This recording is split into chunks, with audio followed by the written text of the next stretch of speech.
What's up? What is up? What is up? What is up? What is up? I I had to share something. And forgive me as I kind of stumbled my way through this. I didn't write anything down. I just really wanted to share it because I think that there's others out there like me that kind of are on the same trajectory I am. You know, um, whether you're building $100 million thing or you're just getting by in your day to day, I think this will help you. I was on a walk earlier and I was doing some introspection. I was thinking about uh, some patterns I've cultivated over the years and starting at an early age. Well, I traced them back to an early age, let's say that. Um, but everything we do, we fall into patterns. You always hear the term pattern disruption. You got to disrupt the pattern. And that's very true. If you want to make a real substantial change in your life, you need to disrupt the pattern. If your patterns are good, and you're still not quite where you are, or where you want to be, you still need to disrupt that pattern, right? You could get up, have the same morning ritual, go to your business, your job, whatever it may be, come home, do the same things, and you still have something inside where you feel stuck. You need to look at the patterns. This is how you get out of that stuckness. The pattern is a rut, okay? So I was thinking about this. I was thinking about, uh, you know, in the past, if I wasn't naturally good at something, I would kind of just move on from it. And and I'm naturally good at a lot of things. That's not me tooting my horn. I was an amazing athlete. I didn't have to work too hard, even though I did. I worked hard because I was already good at it. I saw the light at the end of the tunnel before I started walking down that path. I guess is a good way to to explain that. Um, but then I wanted to play the guitar so bad, or no, first it was the saxophone. I thought that was the coolest thing ever, man. I would see people up there on the stage and they'd hit that solo sax sesh, just oh my god, it melted me. Like I wanted to do it. And then later on, it was the electric guitar. I wanted to be a rock star so bad. I got torn between, do I want to be a professional football player? Do I want to be a rock star just melting faces with my fucking electric guitar, getting after it? Um, but after a few lessons, I stopped. I quit. I didn't do the work. And I'm like, I started developing this pattern where it was things like that. And it made me wonder, right?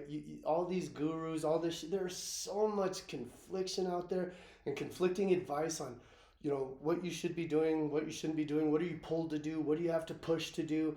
And I developed this philosophy that if I'm not naturally good at it, maybe it's not something that I'm supposed to do.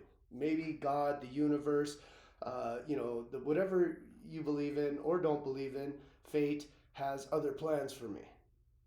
And I lived that way for a long time. So if I started doing it and I wasn't already fairly decent at it, oh, maybe this just isn't for me. I'm naturally good. I'm a naturally good leader. Um, I always have been. People would follow me. I don't know why. I don't know why it was that way. I've always been a decent speaker. I've never had a problem getting in front of groups speaking. I never had to work through that, so that's always come easy. I've been asked to speak at several things, and I've created some things around that. I'm really good at putting teams together, even with people that most people probably wouldn't take a flyer on. I'm really good at seeing potential. Um, these things I'm naturally good at. I've never been good with tech. And I think this comes from my mom. Growing up, my mom would buy the coolest techie gadgets. Anything that came out from Sharper Image, she would freaking nail. But we would never fucking use it. It would collect dust. So it's like I would see my mom buy these things, and I didn't start realizing this until I was older in age, and she would buy these things, but we wouldn't get the full utilization out of them. So I'm not good at tech. Anything, uh, be it hardware or software. You're looking at me on a pretty amazing system that I have set up here that you guys can't see. I have an amazing camera right there that isn't fully dialed in. I've got lighting that I don't know how to do. I want to create this whole thing and vision, but I'm just like, fuck, I don't even know where to start. And even if somebody told me how to do it, I'd probably get through it and be like, fuck it, I'd rather just pay somebody else to do it. And that's just the pattern I've cultivated. I can do enough with tech to get by to where we can talk about this, but that's where it stops. Things of that nature. Point being, I've always had this kind of this philosophy in my mind for whatever reason, however flawed or not, I don't know. That if it was hard, I just probably wasn't supposed to do it. But then on my walk today, I was thinking about, Dean, that is a very fucking limiting belief. Why are you thinking this way? And can you think of a time in your life that you really had to push through something to make it work, you know? And I started thinking about evolution. Now, I believe in God. I believe we all have God in us. I don't know if that's your belief. You don't have to believe in God for this. We're not taking a theological stance with this. We're taking a biological one and a life one and a business approach when you think about this. But I started thinking about, what if I had to push through that I wasn't naturally good at? We were all babies, right? We lie on our backs. We push ourselves. We learn to roll over. That doesn't come easy. We learn to crawl. We start walking and we fall down constantly. We are constantly on our face or our ass, and we have to work at it. That doesn't come naturally, right? And now you might say, yeah, it comes naturally. It's evolution. Aha, well, that's what I'm talking about. It's the pull. It's the evolutionary pull. So I like to think of it, do you know your A.B.Es? Always be evolving. Everything we do in life is a constant state of evolution.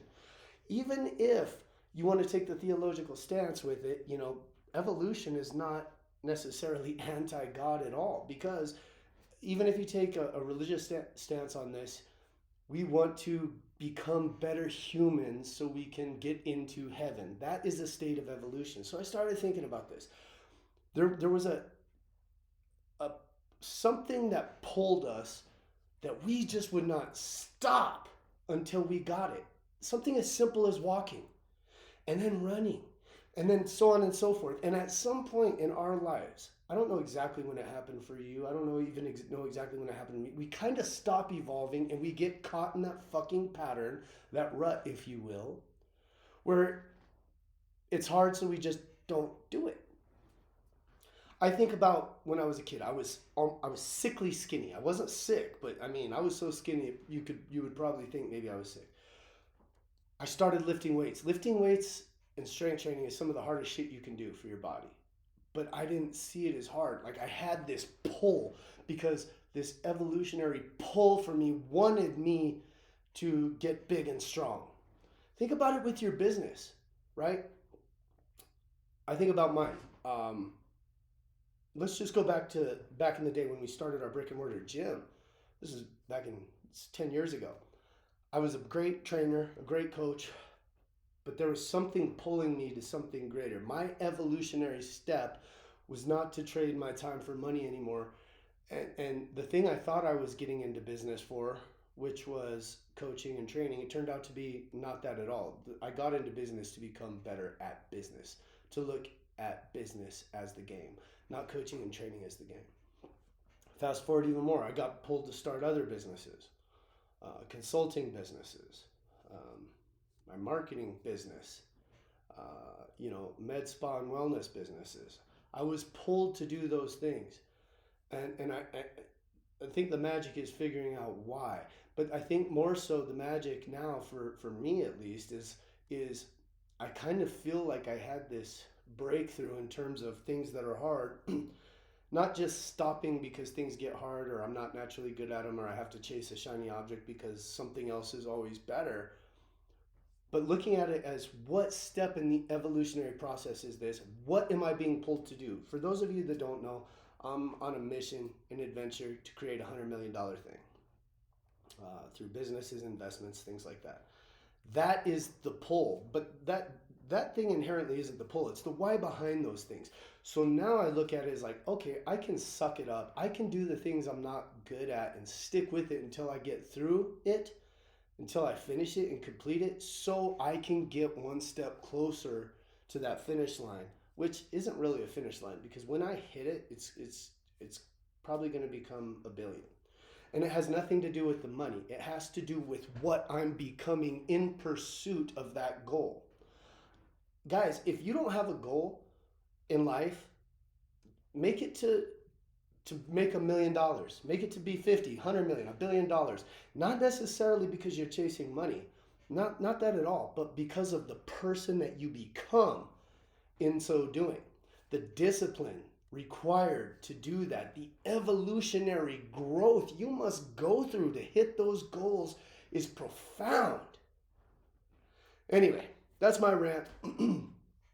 Just an interesting thing that I don't know, I felt pulled or compelled to share. Hope you all have a great day, and I hope this resonates with some of you. I really do, and I hope it gets you thinking.